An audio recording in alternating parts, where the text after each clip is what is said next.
Hello friend, स्वागत है आपका अपने चैनल आज क्लास में। आज की इस वीडियो में इतिहास का चैप्टर 3 हिंद चीन में राष्ट्रवादी आंदोलन के सभी महत्वपूर्ण ऑब्जेक्टिव प्रश्न हम आपको बताएंगे। तो एक भी प्रश्न आप लोग इसकी मत कीजिएगा। वीडियो को प्लीज़ आप लोग शुरू से लेके अंत तक देखिएगा। और हमारे वेबसाइट पे ऑनलाइन टेस्ट चल रहा है, तो अभी तक आप टेस्ट नहीं दिए हैं तो जाके टेस्ट दे लीजिएगा। अगर आपको ऑनलाइन टेस्ट देना नहीं आता है तो वीडियो के लास्ट में हम आपको बताएंगे कि आप लोग ऑनलाइन टेस्ट कैसे दे सकते हैं। और अभी तक आप हमारे व्हाट्सएप ग्रुप में नहीं जुड़े हैं तो ये हमारा व्हाट्सएप नंबर है 8789307304। इस पे आपको बोलना है कि सर हमें ग्रुप में जोड़ दीजिए, तो हम आपको ग्रुप में जोड़ देंगे। तो आइए शुरू करते हैं पहले नंबर प्रश्न से। तो पहला नंबर प्रश्न है कि हिंद चीन पहुंचने वाले प्रथम व्यापारी कौन थे। काफ़ी महत्वपूर्ण प्रश्न है यह आपके बोर्ड परीक्षा के लिए। यहाँ पे आपको बताना है कि हिंद चीन पहुंचने वाले प्रथम व्यापारी कौन थे। तो पुर्तगाली थे, इसे आपको याद रखना है। यहाँ पे सी वाला ऑप्शन बिल्कुल ही सही हो जाएगा। आइए देखते हैं अगला प्रश्न। दो नंबर प्रश्न है कि हिंद चीन क्षेत्र में कौन कौन से देश आते थे। ये भी काफ़ी महत्वपूर्ण प्रश्न है यह आपके बोर्ड परीक्षा के लिए। यहाँ पे आपको बताना है कि हिंद चीन क्षेत्र में कौन कौन से देश आते थे। तो लाओस आता था, कंबोडिया आता था, वियतनाम आता था। तो यहाँ पे बी वाला ऑप्शन बिल्कुल ही सही हो जाएगा। और हिंद चीन क्षेत्र में ना ही हिंदुस्तान आता था और ना ही चीन आता था, तो ये भी साथ में आपको याद रखना है। आइए देखते हैं अगला प्रश्न। तीन नंबर प्रश्न है कि the history of the loss of Vietnam के लेखक कौन है। ये भी काफ़ी महत्वपूर्ण प्रश्न है आपके बोर्ड परीक्षा के लिए। यहाँ पे आपको बताना है कि the history of the loss of Vietnam के लेखक कौन है। तो फान बोई चाऊ है, इन्हें आपको याद रखना है। और ये प्रश्न फाइनल बोर्ड परीक्षा में बार बार पूछा जाता है, तो यहाँ पे बी वाला ऑप्शन बिल्कुल ही सही हो जाएगा। आइए देखते हैं अगला प्रश्न। चार नंबर प्रश्न है कि अंकोर वाट का मंदिर कहाँ स्थित है। ये भी काफ़ी महत्वपूर्ण प्रश्न है आपके बोर्ड परीक्षा के लिए। यहाँ पे आपको बताना है कि अंकोर वाट का मंदिर कहाँ है। तो जो अंकोर वाट का मंदिर है ये कंबोडिया में स्थित है, इसे आपको याद रखना है। यहाँ पे डी वाला ऑप्शन बिल्कुल ही सही हो जाएगा। आइए देखते हैं अगला प्रश्न। पाँच नंबर प्रश्न है कि अंकोर वाट के मंदिर का निर्माण किसने करवाया था। काफ़ी महत्वपूर्ण प्रश्न है आपके बोर्ड परीक्षा के लिए। यहाँ पे आपको बताना है कि अंकोर वाट के मंदिर का निर्माण किसने करवाया था। तो सूर्यवर्मन द्वितीय ने करवाया था, इसे आपको याद रखना है। यहाँ पे सी वाला ऑप्शन बिल्कुल ही सही हो जाएगा। काफ़ी महत्वपूर्ण ऑब्जेक्टिव प्रश्न हम आपको बताएंगे, तो एक भी प्रश्न आप लोग इसकी मत कीजिएगा। वीडियो को प्लीज़ आप लोग शुरू से लेके अंत तक देखिएगा। और वीडियो को अभी तक आप लाइक नहीं किए तो प्लीज़ आप लोग वीडियो को लाइक भी कर दीजिएगा। आइए देखते हैं अगला प्रश्न।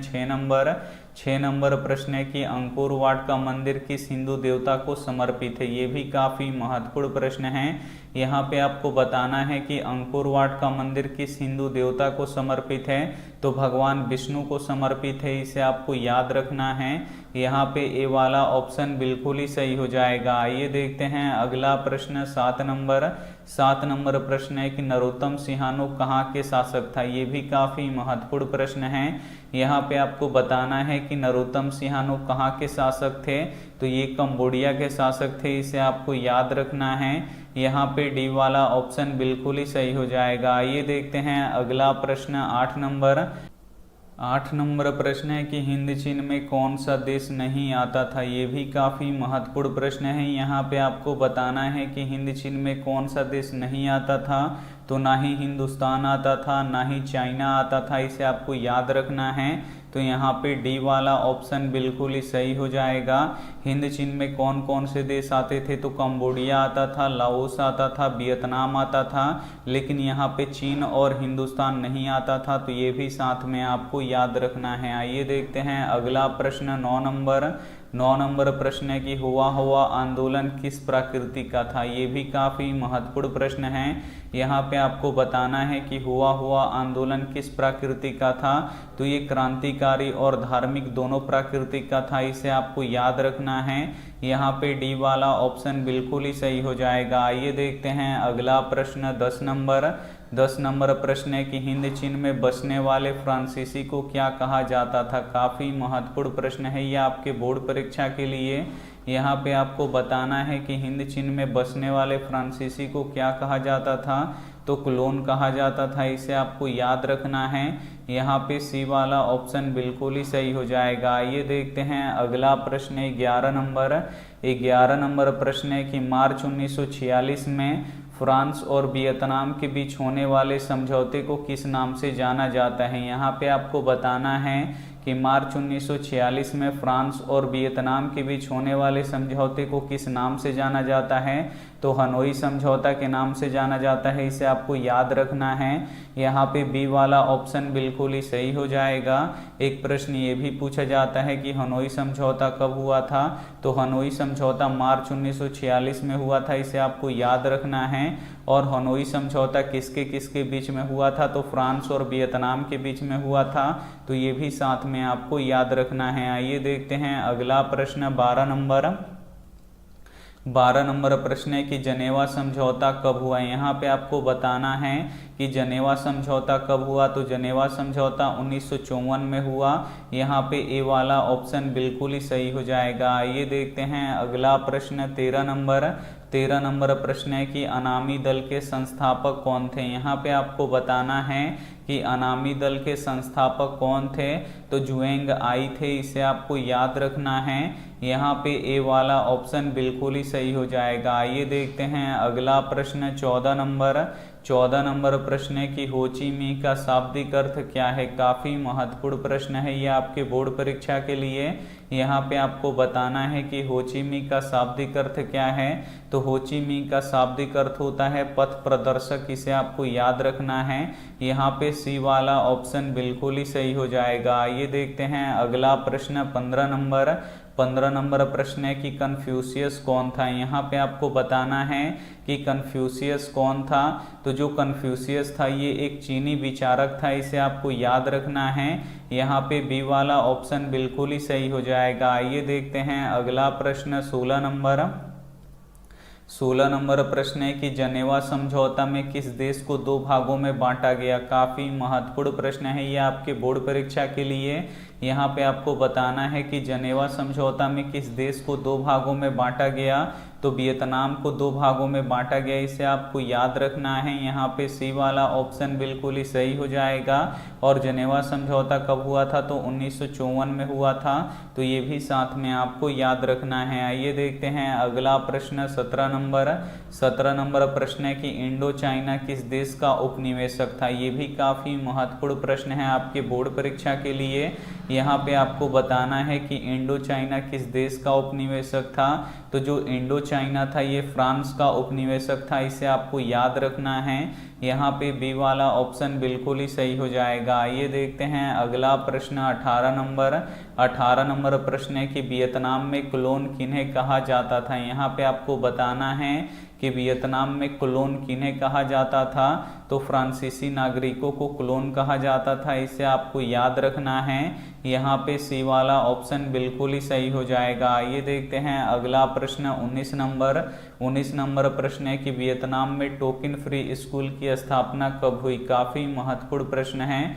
यहाँ पे आपको बताना है कि वियतनाम में टोकन फ्री स्कूल की स्थापना कब हुआ, तो 1907 में हुआ, इसे आपको याद रखना है। यहाँ पे ए वाला ऑप्शन बिल्कुल ही सही हो जाएगा। ये देखते हैं अंतिम प्रश्न 20 नंबर प्रश्न है कि हिंद चीन क्षेत्र में अंतिम युद्ध समाप्ति के समय अमेरिका के राष्ट्रपति थे। यहाँ पे आपको बताना है कि हिंद चीन क्षेत्र के अंतिम युद्ध समाप्ति के समय अमेरिका के राष्ट्रपति कौन थे, तो निक्सन थे, इसे आपको याद रखना है। यहाँ पे बी वाला ऑप्शन बिल्कुल ही सही हो जाएगा। इस पार्ट के सभी महत्वपूर्ण ऑब्जेक्टिव प्रश्न हम आपको बता चुके हैं, तो इसका वीडियो अपने दोस्तों के पास ज़रूर शेयर कीजिएगा। कोचिंग जाते हैं तो कोचिंग के दोस्तों के पास इस वीडियो को ज़रूर शेयर कीजिएगा। अगर आप लोग स्कूल जाते हैं तो स्कूल के दोस्तों के पास इस वीडियो को ज़रूर शेयर कीजिएगा। और अभी तक आप हमारे ग्रुप में नहीं जुड़े हैं तो जुड़ जाइए, ग्रुप में जुड़ जाइएगा, तो ऑनलाइन टेस्ट आपको मिलेगा देने के लिए। फ्री में जो क्लास का लिंक होता है वो आपको मिलेगा। जब हम पीडीएफ और नोट्स देंगे तो वो भी व्हाट्सएप ग्रुप में ही देंगे, तो आप लोग व्हाट्सएप ग्रुप में ज़रूर जुड़िए। अब हम आपको बताते हैं कि आप लोग ऑनलाइन टेस्ट कैसे दे सकते हैं। तो सभी के फ़ोन में होता है गूगल या क्रोम, तो उन दोनों में से किसी एक को आपको क्या करना है, ओपन कर लेना है, खोल लेना है। हमारा यहाँ पे क्रोम या गूगल ओपन हो जाएगा तो यहाँ पे सर्च बॉक्स दिखेगा, तो इस सर्च बॉक्स में लिखना है आपको आस्क क्लास। तो हम यहाँ पे लिख देते हैं ASK फिर CLASS आस्क क्लास लिख के सर्च कर देंगे।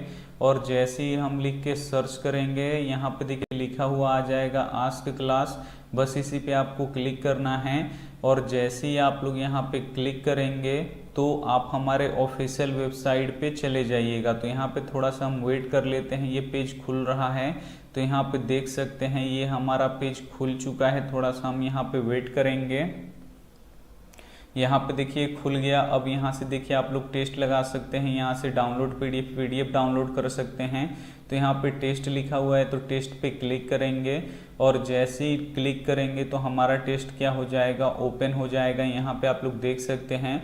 तो सबसे ऊपर वाला आपको टेस्ट देना है। देखिए यहाँ पे लिखा हुआ है आज ही के डेट में 6/6 और यहाँ पे 2022 सभी विषयों का टेस्ट, तो इसी पे आपको क्लिक करना है।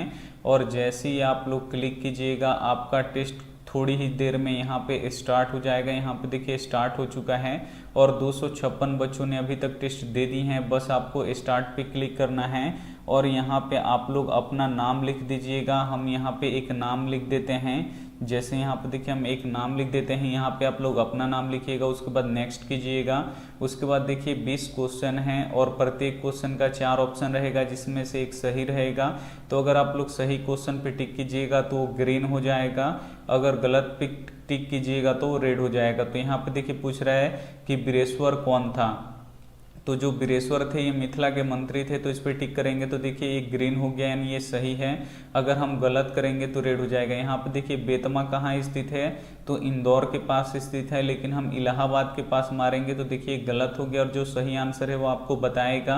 तो ऐसे ही आपको टेस्ट देते जाना है और लास्ट में आप लोग स्कोर भी देख सकते हैं कि आपका कितना सही हुआ है। अगर आपको पीडीएफ डाउनलोड करना है तो यहाँ पे देखिए लिखा हुआ है डाउनलोड पीडीएफ, तो डाउनलोड पीडीएफ पे आपको बस क्लिक करना है और जैसे ही आप लोग क्लिक कीजिएगा तो यहाँ पे आपका बहुत सारा पीडीएफ ओपन हो जाएगा। देखिए यहाँ पे ये ओपन हो गया, थोड़ा सा नीचे में आना है और यहाँ पे देखिए बहुत सारा पीडीएफ यहाँ पे हम अपलोड कर चुके हैं। तो बस आपको डाउनलोड पे क्लिक करना है और यहाँ से आपको पीडीएफ डाउनलोड करना है। तो यहाँ से आप लोग पीडीएफ डाउनलोड कर सकते हैं। अगर आपको क्वेश्चन बैंक पढ़ना है तो यहाँ से सभी विषयों का क्वेश्चन बैंक पढ़ सकते हैं। अगर सब्जेक्टिव ऑब्जेक्टिव पढ़ना है तो यहाँ से सब्जेक्टिव ऑब्जेक्टिव आप लोग पढ़ सकते हैं। तो उम्मीद करते हैं ये वीडियो आपको काफ़ी अच्छा लगा होगा। अगर अच्छा लगा है तो अपने दोस्तों के पास इस वीडियो को जरूर शेयर कीजिएगा। Thank you for watching. मिलते हैं अगली वीडियो में, तब तक अपना ध्यान रखिए, मन लगा के पढ़ाई कीजिए। Take care and bye.